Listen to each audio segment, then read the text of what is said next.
Donc, Monsieur le Président, bonjour. Merci de bien avoir accepté notre invitation. Aujourd'hui, il y a la Confédération africaine de football qui tient pour la première fois son symposium de football féminin. Est-ce qu'aujourd'hui, on peut s'attendre à des décisions historiques comme c'était le cas en juillet dernier lors du symposium de football africain? Bon, il faut dire que nous sommes là pour ça. Nous sommes là pour que les choses puissent changer. Et nous pensons qu'avec toutes les valeurs qui sont présentes ici, nous pensons que nous serons capables de faire changer les choses. Mais il faut absolument que le football féminin décolle, faire surpasser tous les préjugés et donner l'occasion à ce sport d'éclore comme le football masculin. Monsieur le Président, il est question également ce matin dans les allocutions de ce matin de la candidature du Maroc pour 2026.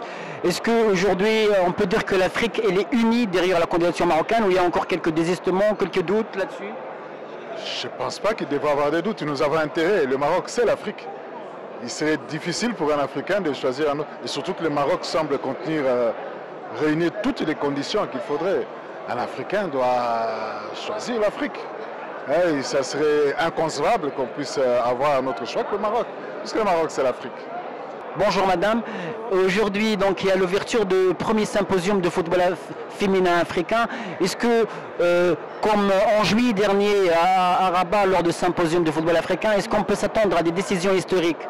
Absolument, il y a un grand nombre de participants. On a essayé de chercher la qualité et surtout les gens qui sont ancrés dans ces mouvements sportifs et qui particulièrement le football. Et je suis convaincu à 100% qu'il y aura des très bonnes choses et des bonnes résolutions qui sortiront parce que nous devons absolument relever les défis et essayer de sauver l'affront de la femme.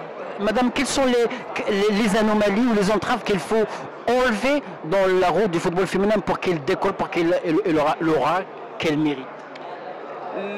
Il y a d'abord le problème de la culture. Ça, on ne cessera de le dire. Nous avons la culture africaine et la culture africaine ne donne pas assez de place de visibilité à la femme.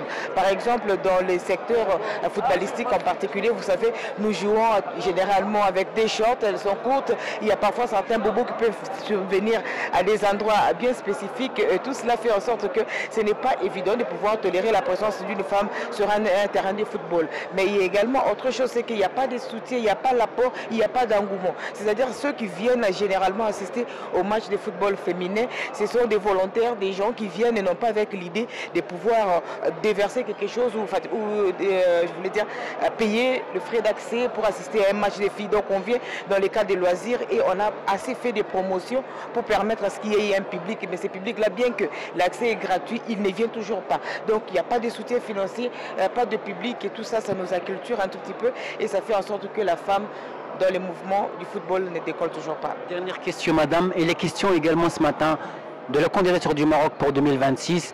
Est-ce que vous pensez que cette fois-ci l'Afrique va être entièrement derrière la candidature marocaine ou ça risquerait d'y avoir des fissures De toutes les façons, le président l'a dit au cours de l'Assemblée générale de la CAF qui a été tenue d'ailleurs ici au Maroc que les votes seront à main levée et on saura qui est africain, qui ne l'est pas. Mais au regard des infrastructures mises à disposition par le Maroc au continent africain, franchement, ne pas soutenir cette candidature serait quand même un crime ou serait quand même je ne sais pas, les crimes c'est peut-être trop fort, mais ça serait quand même nous insulter nous-mêmes parce que nous méritons effectivement ce que l'Afrique du Sud avait fait et je crois que le Maroc peut encore améliorer ça.